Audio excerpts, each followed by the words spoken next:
Traditionally, every year on New Year's Eve, a meteor shower night is held, during which meteorites fall from the sky like raindrops. This event has been named the Meteor Festival. Although the night sky is amazing, not everyone is happy about this day. Wild dragons, afraid of the meteorites, only think about hiding. Some people feel sorry for the creatures and pave the way for them to their home using dragon fruit, the favorite delicacy of all dragons. As a sign of gratitude, the dragons give people everything they can because they are creatures endowed with magical power. Therefore, during the Meteor Festival, it is customary to lay out a road of goodies in front of the house. Making a wish during a meteor shower is believed to make it come true. Our hero, Godzel, dreams of seeing a dragon and buys a dragon fruit to make a path of goodies. After finishing his studies in the capital, he returns to his native village. One familiar woman questions him about why he came back after graduating from the academy with honors and joining a good guild. Godzel feels uncomfortable answering these questions, but he is saved by a little girl who is the daughter of the woman. He decides to take his mother away from the conversation since it is obvious that he could not stand it in the guild and ran away. Although Godzel is a conscientious worker, he is not appointed as a participant in the investigation because he is not a weaver. Occultism involves the study of beings and phenomena with magical properties. Godzel is a highly skilled specialist who graduated with honors from the Faculty of Occultism at a young age. Since childhood, he dreamed of exploring dragons, but not everyone is capable of seeing them. Special individuals who can see these creatures are called weavers, and their ability lies in the third eye they are born with. A person without this third eye can be considered a loser, but despite this, they may still have a fondness for dragons. The fairy tales Godzel read as a child contributed to his admiration for the magical world. He came to his grandmother, a great occultist who did not receive the gift of the third eye at birth, but is now absent on behalf of high-ranking officials. Godzel is now the only one guarding the house. Today is a special day because a meteor festival will take place that night. Godzel is thinking of what to wish for this year, but the customs of the festival have changed due to the fact that dragons no longer visit human villages for goodies. There are many hypotheses about this, and the most significant one is that dragons have started rejecting human kindness. These creatures can enter into contracts with people, and people in turn can use and share dragon magic. However, the relationship between humans and dragons is quite complicated and strained. In the past, someone abused dragon magic, and there were many problems as a result. Godzel brings goodies to a hill from where the meteor shower is perfectly visible. He makes a wish that everything will be fine for him in the coming year, but when he opens his eyes, he sees a huge meteorite that falls not far from him. He goes to the forest in search of the fallen object, and suddenly, he sees a creature he has never encountered before. The creature begins to glow, and sparks fly from it. The occultist Chica tells Godzel that this is an unusual scene, but the most important thing is to help the baby dragon. Godzel manages to bring him home and realizes that this is some new species that has not been discovered before. The dragon wakes up and asks who is in front of him. Godzel introduces himself, and the kid asks to give him a name. Godzel thinks hard and names his new friend Juno in honor of his favorite guiding star. Godzel is interrupted by a voice from the street, and he opens the door to see villagers asking him to come out because something has happened. They show him a lot of huge mushrooms, and the villagers say that they tried to pull them out, but the mushrooms grow again. Godzel is the only occultist in the village, so he has to help. He finds out that a mysterious creature called a mushroom lizard lives in a colony of mushrooms that looks exactly like these. Mushroom lizards live in symbiosis with mushrooms and dispel magic spores that promote the rapid growth of mushrooms. However, they cannot suddenly make mushrooms grow that did not exist. Juno comes out of the house and says that the mushrooms began to grow because of his magic, and he needs to restore his power faster. Godzel feeds his new friend and says that the situation is strange since Juno talks and looks like a dragon but may not be one.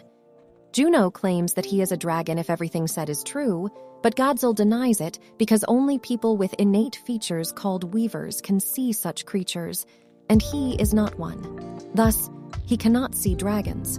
However, Juno interrupts his thoughts and suggests dealing with the mushroom situation and finding his strength first. They go outside the village and suddenly find traces of lizards. Along the way, Gadzil asks Juno what he wanted to say earlier, and Juno explains that during the flight, he meditated and tried to gather magical power, but due to some external stimuli, his magic scattered, and he began to fall. Gadzil wonders if meditation can be interrupted if it's disturbed, and Juno responds that the magic can disappear since the condition is sensitive. Gadzil recalls that when he tried to free Juno from the vines, he accidentally touched him, and glowing lights flew out of the creature, which soon dissipated. It was Juno's magical power, and Gadzil is the culprit of her lost powers. He runs up to Juno and says he will somehow fix the situation.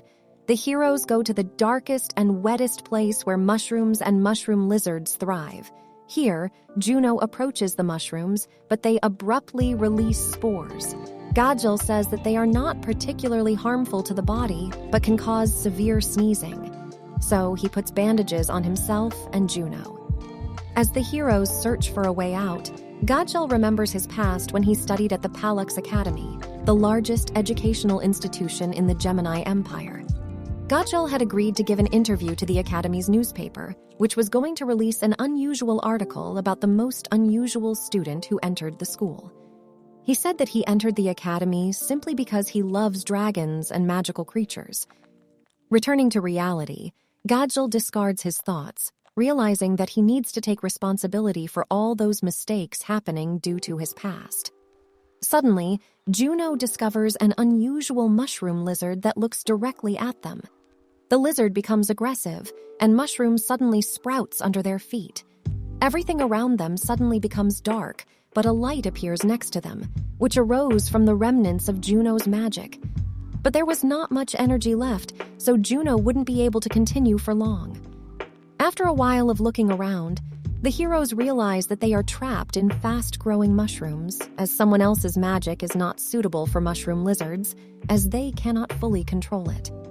Juno apologizes to Gadzil for dragging him into this, but Gadzil does not blame him because it happened due to his own faults anyway.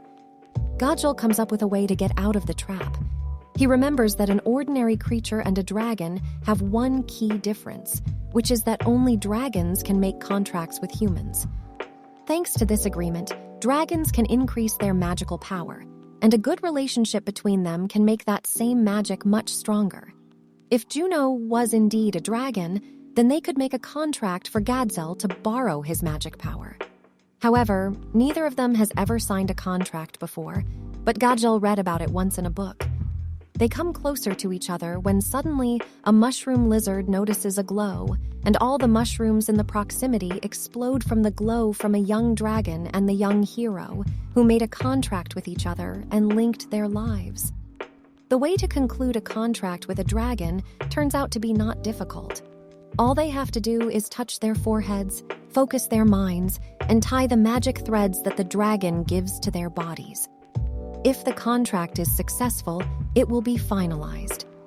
Following the mushroom explosion, the hero's firepower strikes the dragon, whose power was amplified by the contract. Gadzil looks at his hand and rejoices in the fulfillment of his dream. Juno has revealed himself to be a dragon whose magic, albeit small, now empowers the hero. The hero's thoughts are interrupted by Juno, who announces that the lizard is fleeing. As the lizard scurries away, Gadzil panics since he does not know how to use magic to capture such a nimble creature. Juno soothes him and instructs him to extend his hand forward. Gadzil refers to this dragon magic as precious due to its limited quantity, and he understands that the contract is temporary but a fulfilled dream for a hero, so he does not want to disappoint Juno. The mushroom lizard falls into the magic cage that Gadzil created, but it does not comprehend what to do with it. Juno approaches it and says, with an intimidating expression, that they need to extract magic from the creature. When Juno kisses the lizard on the forehead, a blue glow emanates from it, and a small, star-shaped object appears from its mouth. Juno consumes it, and Gajal realizes that it was the lost magic of the dragon since he feels his magical power intensifying. The dragon opens his eyes and sees the enthusiastic face of his new friend. Gajal is amazed by the actual sensations of the dragon's increased magic, which differ from what he had read in a book, as if it's all a dream. Gajal recalls the lizard who is still in the cage and frees her, noticing that the creature is no longer glowing and its condition has stabilized. Soon the lizard scuttles away. Gajal senses a gust of wind and looks up to see a giant dragon flying above him, which is a wind dragon, a sky messenger transporting wind across the continent of Astra, accompanied by bird-like creatures. The fact that Gajal can see such a dragon is unimaginable, and he doesn't question why he sees them, just telling himself that he can finally become a weaver. He turns to Juno and informs him that it is time for them to return to the village. Upon arriving in the village, the dragon collects all of the magic that the lizard had sprayed, causing the mushrooms to stop growing, and everyone begins to clean up the village. Regardless of what anyone says, today is the best day in the hero's life. Gajal returns home and thanks the dragon for agreeing to sign the contract. Juno gathers all of the magic he had lost and shows the young hero its glow. Juno's condition stabilizes, and he will soon be able to fly again, indicating that it is time for him to depart. Juno stated he will depart in the morning, so the contract needs termination before then. However, Gajal couldn't let the dragon go alone as he was responsible for his friend's magic fading. Gajal proposed to assist his friend in finding magic, hoping they could continue their journey together, offering to cancel the contract.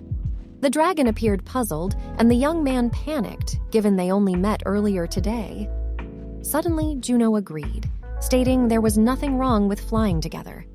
Gajal was in disbelief as Juno was unaware of ordinary people's magic levels, but Gajal's abilities and knowledge made him the ideal assistant.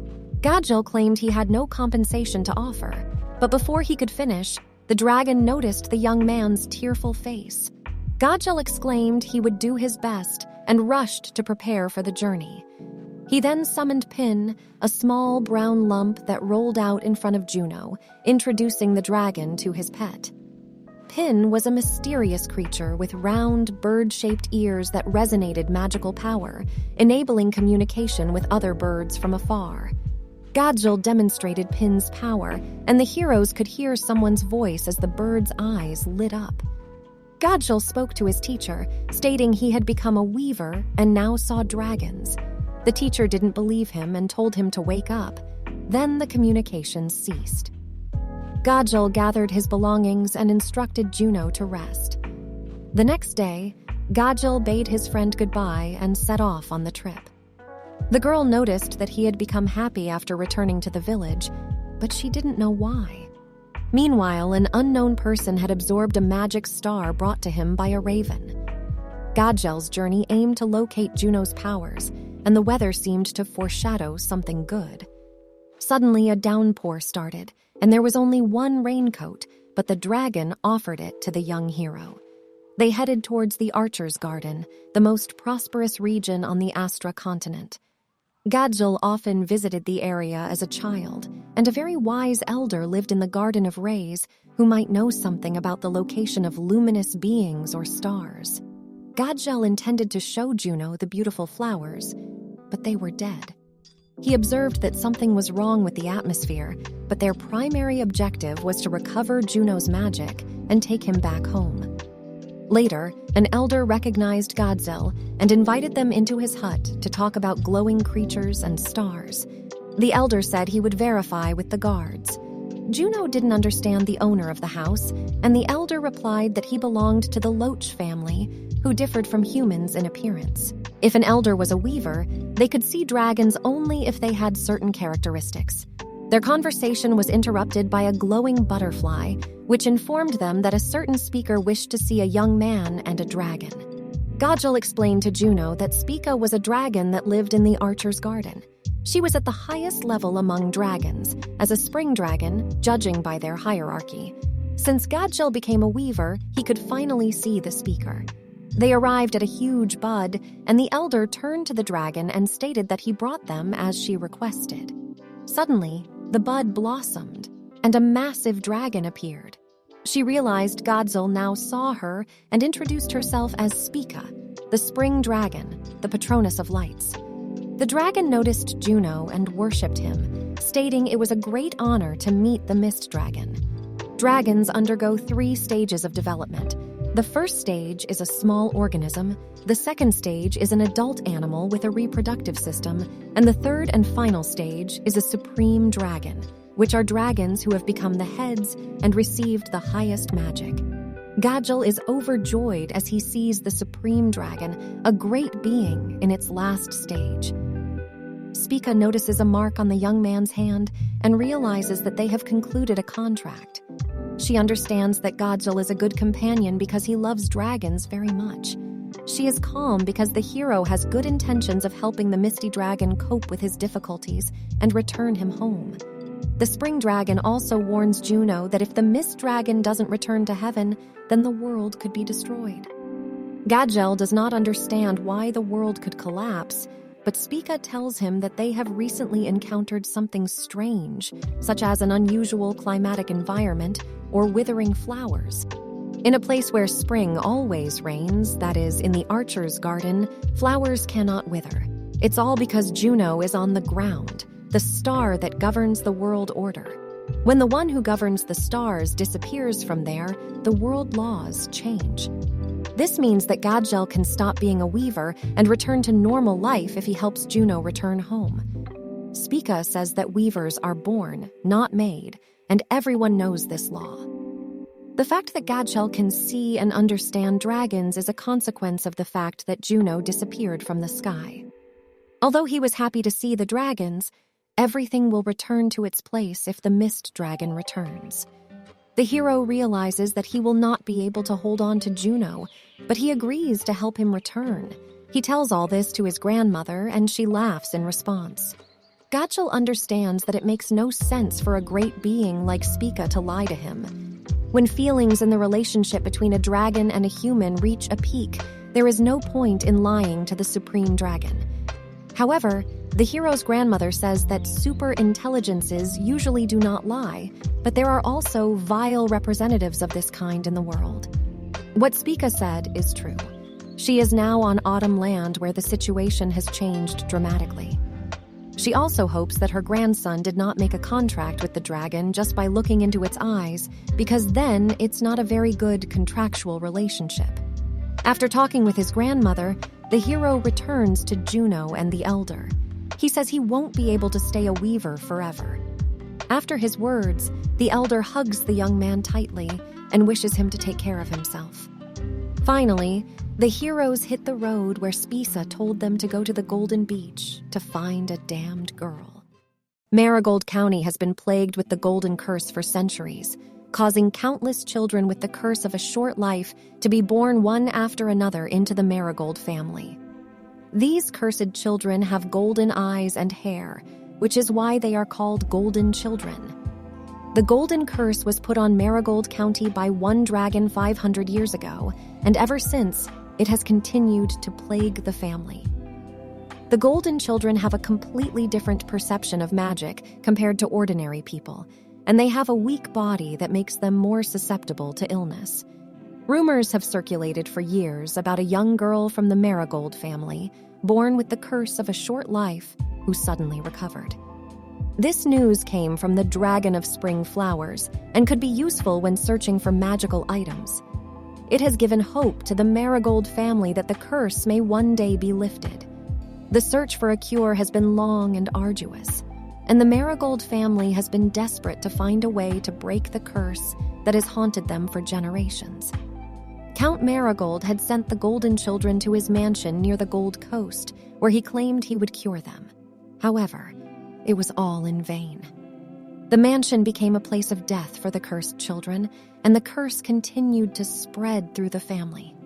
Despite this, there is a glimmer of hope for the Marigold family. A young girl from the family, born with the curse, has recently made a recovery. This has reignited the hope that a cure for the curse can be found. The Dragon of Spring Flowers has been instrumental in the search for a cure, and this information could prove useful in locating magical items that could help break the curse. However, the search is not without its challenges.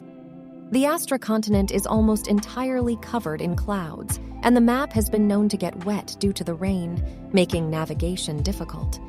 Still, the heroes are determined to find a way to lift the curse and bring an end to the suffering of the Marigold family. As they set out on their journey, they come across a young lady running around the estate in search of her friend. The maids call out to her, warning her that she is running in her pajamas, but she pays them no heed. She is in a rage, having discovered that her prankster friend has stolen her things yet again. Only she can see her friend, a small black dragon who is playing with a ribbon, and she is determined to find him. Meanwhile, a young lady's playful friend has stolen her ribbon, and only she can see him. She is distraught and confused until a mischievous black dragon offers to help her by distracting her friend Aksai. The black dragon, who just wants to play, inadvertently leads the young lady on an adventure of her own. In the meantime, a maid named Almec informs the lady that an occultist named Goggle Thompson is waiting for her. Exilia is initially hesitant to meet with him, but when she does, she notices a radiant white dragon sitting with him. Exilius is prepared to listen to the young man, but suddenly notices a small spark. She realizes that there is something in the room, which shines brightly. Upon looking behind Gajal, she becomes frightened when she sees a shining white dragon. After a while, Exilia sits across from the young man and the dragon. She examines Juno and believes that he is emitting a strange, cold radiance. From her thoughts, the girl gets Gajal's attention. He thinks that she is still sick, but she confirms that she is feeling fine. The young man goes straight to the point and explains that he and Juno need the lady's help to find something. Exilia's eyes sparkle at the thought of someone needing her help. Gadget informs her that he knows about the special sensitivity to magic among the cursed members of the Marigold family. He gained this information from the Academy library. Exilia is joyful and says that the occultists from the sheep forest have come to the right place. She confidently hints to her maid, Olmec, that her mistress is excellent. Gajal understands that the girl is in a good mood, otherwise it would seem that she is uncomfortable. After a while, the hero shows an image of the object they are searching for, a crystal that looks like a star candy. He explains that Juno's magic has scattered around the world in the form of crystals, and in order to return to his homeland, they need to collect all the magic. Exilia is confused by the fact that she will need to find something similar to the magic of the dragon. To be honest, she does not want to feel his creepy magic again, but there is nothing she can do because only she can help. Gajal observes a small black dragon sitting next to the girl and wonders if she can see it too. The girl confirms that she sees the dragon, named Sasha, who then introduces himself enthusiastically to Gajal. The hero is moved by the sight of the small dragon and assumes that Mrs. Marigold, the girl's companion, is a weaver. The girl mentions that they will reveal the secret to Mr. Occultist, who was surprised to know that she suddenly became a weaver one day after the meteor festival. Pexilia adds that becoming a weaver helped the girl heal from her curse, which is proved by the contract with Sasha. The hero finds it amazing that a 500-year-old curse was easily destroyed by the magic of a young dragon. After Godzill's words, Sasha begins to behave terribly, but Pexilia calms him down by giving him a loaf of bread. The girl is glad to see the dragons, as the curse made her life terrible, and now she has a favorite activity and is very happy. Godzilla requests to go out into the corridor with his dragon for a while, and the mistress agrees to search for star candy. Sasha tells Gajal that the girl will become an ordinary person again when Juno, the white dragon, returns to the Star Sea, and her contract with Sasha will be terminated. This means that the curse will return to Mrs. Marigold. Gajal is worried about how to tell the girl about her temporary condition and the termination of the contract with Sasha without upsetting her. Sasha overhears their conversation and runs away, threatening to tell the girl everything. Juno uses magic to defend against the little dragon's attack, but Godzilla defends the baby and tells Juno not to do it again. Exilia runs out of the room, feeling a strong magic, and the little dragon jumps into the girl's arms, asking her not to listen to Godzilla and Juno and not to accept their help. The dragon explains that their contract will be terminated when the white dragon returns home, and the girl will return to her previous state. The girl, whose name is Exilia Marigold, was cursed from birth, but she never asked for her ability to feel magic. A small black dragon was suddenly seen sitting next to the bed by Exilia. Godzilla informed Exilia that if Juno didn't return to the star sea, the world could collapse. He also mentioned that Exilia had temporarily become a weaver, and if the dragon left, everything would return to its place. Sasha tirelessly shouted that his mistress wouldn't help the heroes because their contract would be destroyed if the white dragon returned. After a bit of thought, Exilia decided to help the heroes and found the location of the star candy. She planned to take them there. Looking at her mistress, Almec realized that she had come up with a plan and asked the guests to go to the beach to show them something. After arriving at the beach, Godzilla observed the Sea of the Gold Coast, which had not yet suffered due to Juno's absence from the Star Sea. Exilia stamped her foot and proposed a deal with an occultist. She would help him return to Hinghai safely, and in return, the white dragon Juno should help her remove the curse from her family. Exilia believed that since Juno controlled all cause and effect relationships in the world, he probably had the ability to break the curse. Juno responded that his memory was not fully restored, so he could not give a clear answer. However, he promised to help her if she helped him first. Exilia then asked Sasha to help her go into the water to prove her abilities to Juno. Underwater, Exilia marveled at the beautiful aquatic nature, but quickly focused on finding the white dragon magic. She felt bright and hot magic as if from a huge star. Exilia had never seen such a type of magic and such power. Suddenly, she saw a huge monster moving quickly towards her. Sasha, the small black dragon, protected his mistress, but the monster defeated him with a single blow.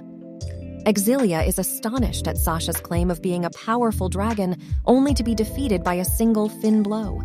As the monster prepares to attack Exilia, it is suddenly hit with a discharge of electricity and flees, and a beautiful female dragon arrives to befriend her.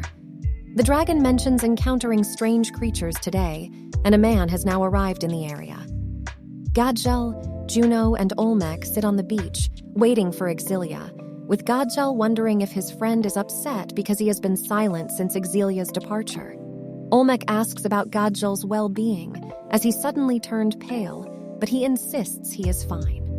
Godzilla notices the calmness of the young maid, who did not stop Exilia from going into the sea, and decides to ask her about it. Olmec explains that the maid cannot condemn Exilia's decisions, as she serves her lady, but she is worried because Exilia is still recovering from a severe illness. Godzilla understands this, having once had a strong fighting spirit himself. Meanwhile, Exilia is exploring the depths of the boundless sea, observing a large dragon with a high concentration of magic. A bubble dragon distracts the dragon, allowing Exilia to observe it more closely. Suddenly, an unknown creature posing as a sea dragon approaches Exilia and introduces herself as the ruler of the area, creating waves and bringing life to the sea. She calls Sasha a bubble and tells him that she noticed a contract conclusion label. The girl refers to Sasha as the dragon of the sea and pays attention to Exilia's displeasure. The girl needs to find something, and the little black dragon offers his assistance. There have been unusual disturbances at the bottom of the sea, including a strange creature that looks like a twin stingray gray. The twin stingray is a mythical creature that cleanses the seabed from various contaminants, and it has recently appeared near the surface for unknown reasons. Exilia recalls the mutations that the occultists spoke about. The sea dragon offers to help the girl, but she insists on finding it herself and indicates the direction they need to go. Sasha exclaims that his mistress has an incredible ability to sense magic. The sea dragon explains that the bubble was created by a great dragon who often signed contracts to be closer to people. The sea dragon provides directions, and Exilia swims to the right location, using her fins to grab the bubble. The star candy is inside a large shell, which Sasha cannot extract. Sasha and Exilia can now use magic together, thanks to their contract, and must create a bubble and inflate it with the help of emotions to retrieve the star candy. The girl hesitates to use magic but eventually agrees to try. However, the sea dragon reveals that the girl unconsciously does not accept Sasha, which is affecting the connection and rendering magic ineffective. Exilia emerges from the water looking sad and reveals that she hates dragons, including Sasha. Sasha constantly steals from his mistress and boasts all day. Sasha interrupts Exilia's thoughts and says that he cannot change what his mistress dislikes because there is nothing he can do. Sasha wishes he could use magic to open the shell and help his mistress, but he cannot. Exilia is surprised by Sasha's lackluster response. Sasha tells her not to worry, as he is certain she will love him. Exilia is unsure what Sasha means by this and reminds him that if he wants to get closer to people, he doesn't have to do so with her. Sasha tells Exilia that dragons in their first stage are weak creatures who are often bullied by other dragons or mythical creatures. They are forced to ignore their weaknesses, which Sasha did until he met his sister, a sea dragon. His sister protected him from bullies and told him funny stories, and Sasha became jealous of her. He dreamed of doing the same thing as his sister, making a contract with a person so that he could always stand next to them and become an adult dragon like his sister. Sasha watched people until he found someone weak like himself, and Exilia was the perfect match. He wanted to protect her because she was such a weak and useless creature, and he hoped that someday she would love him. Sasha warns Exilia not to be tempted by the white dragon, who is a serious enemy and looks better than him. Exilia cannot believe that Sasha trusted her, as she only wanted to prolong her life. Sasha screams at her not to use the bubbles in that way. Suddenly, a huge bubble bursts, and Sasha and Exilia cannot maintain it. The sea dragon apologizes and helps Exilia swim to the surface. She gives Exilia a glowing star candy, which she took out with an electric discharge that opened the shell. The sea dragon explains that the water in the sea is starting to cool down, so it is time for Sasha and Exilia to return to land. On the shore, Exilia realizes that she hates dragons, but holding the star candy makes her realize that she could find a place in her heart for one of them. The place where Exilia lives is famous for its charming golden sunsets. Although at first, the girl thought the landscapes were magnificent, over time she began to hate them. Perhaps because people get tired of the monotony, or because the girl is just angry at the constant imprisonment in the castle, or maybe she just hates gold. Gajal sees the star candy that Exilia gave and says that it's remarkable magic. He also notices that although Sasha and Exilia look different, they are very similar. Exilia asks if she can go with Sasha and Juno to retrieve a lost object from the seabed, and Juno says it's a sign of change. The sea dragon watches the sunset and feels the sea tremble, which means that something terrible is about to happen. People panic after seeing the red sunset, which does not correspond to the name of the Gold Coast. The hero buys the necessary things at the nearest shop and accepts the young lady's offer to spend the night at her house. He spends the night in comfort, and the crimson sunset is swallowed up by the night sky. It's time to go. The first day on the road with new companions is coming to an end, and the hero hopes that everything will continue to be calm. The heroes are sitting by the campfire, resting after a hard day. Miss Marigold is a novice traveler, so Godzell must take care of his companion. At this time, Exilia approaches and expresses guilt for not contributing to the group as the hero cooked dinner.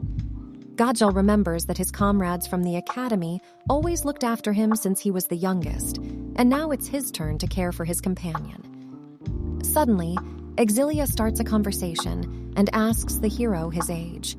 He replies that he is 18, which means they are the same age.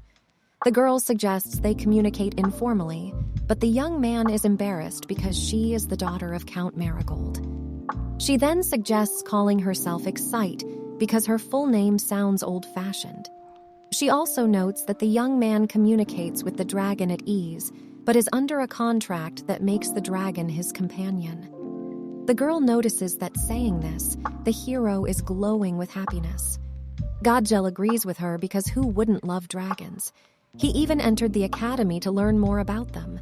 Exilia is surprised that he is so young, having already graduated, which means that he is very smart.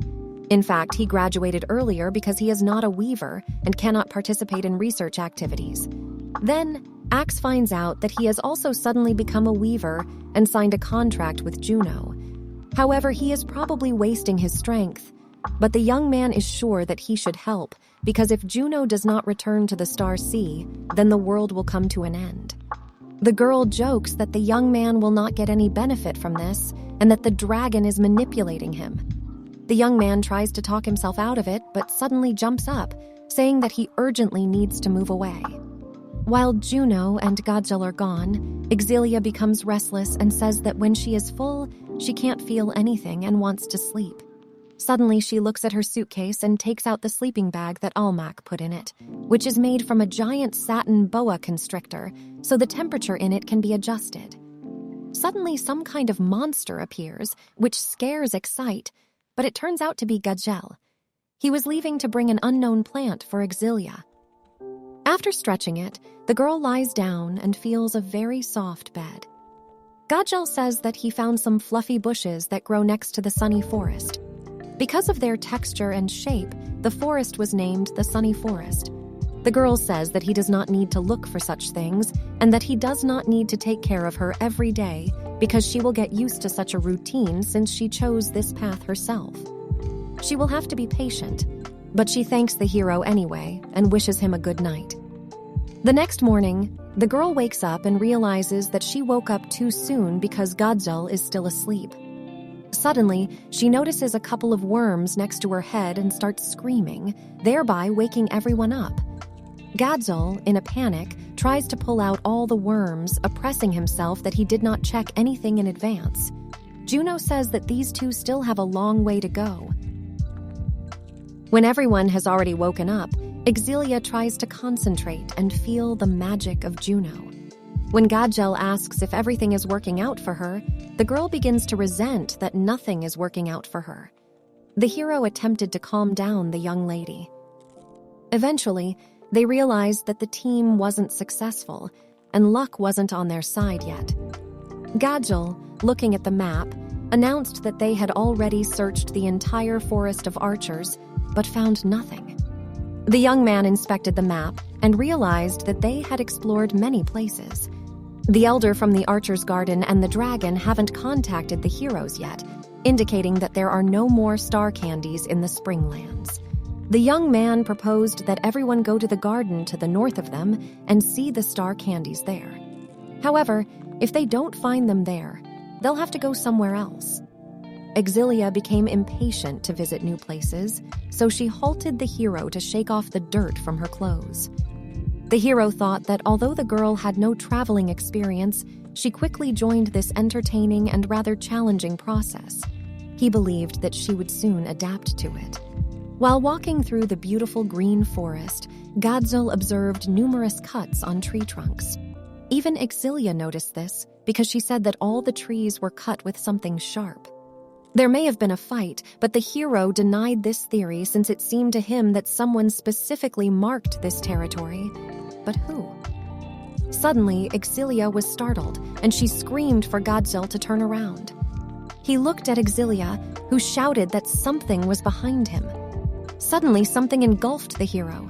Exilia shouted his name, but at this time, Juno ran straight to his companion and used magic to save him. There was another dragon standing in front of the group when Juno intervened. This unknown dragon claimed that he was a non-entity who did not see the difference between heaven and earth. He was offended by Juno's behavior, and how dare he behave so presumptuously in front of this creature. The hero tried to stop them and apologized for the fact that his group had invaded the dragon's territory. He told the dragon that they were just looking for something and just wanted to take a look, and then they'd leave right away. The unknown dragon approached the heroes and smiled. He told them that they were welcome to the territory of the steel dragon. Exilia asked the hero what was going on, but he didn't understand anything either.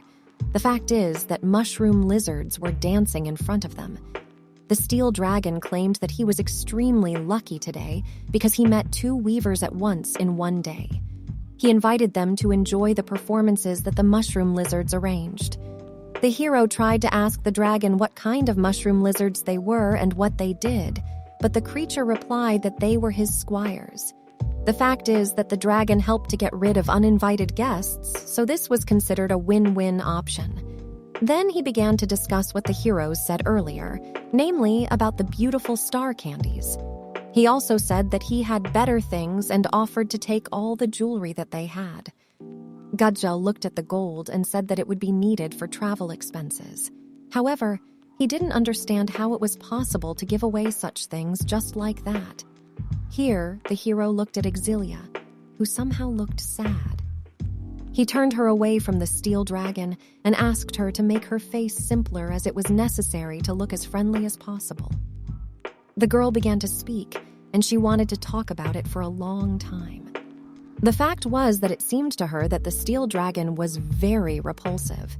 She made this conclusion based on the appearance of the mushroom lizards, which at that moment looked very exhausted. Even though she believes it will be better for them, she still finds it strange that the steel dragon's physical characteristics don't match its current habitat. This suspicion arose after they saw cuts on the trees, which are typically used to mark territory, but bark is usually not cut. This kind of marking is more common for creatures that live in rocky areas. Mushroom lizards also behave unnaturally since they don't coexist with other organisms.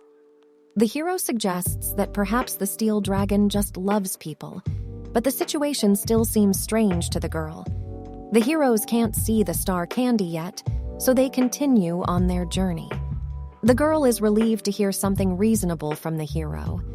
The Agile thinks that Exilia is right because there are too many suspicious people around, and the hero has many important things to do.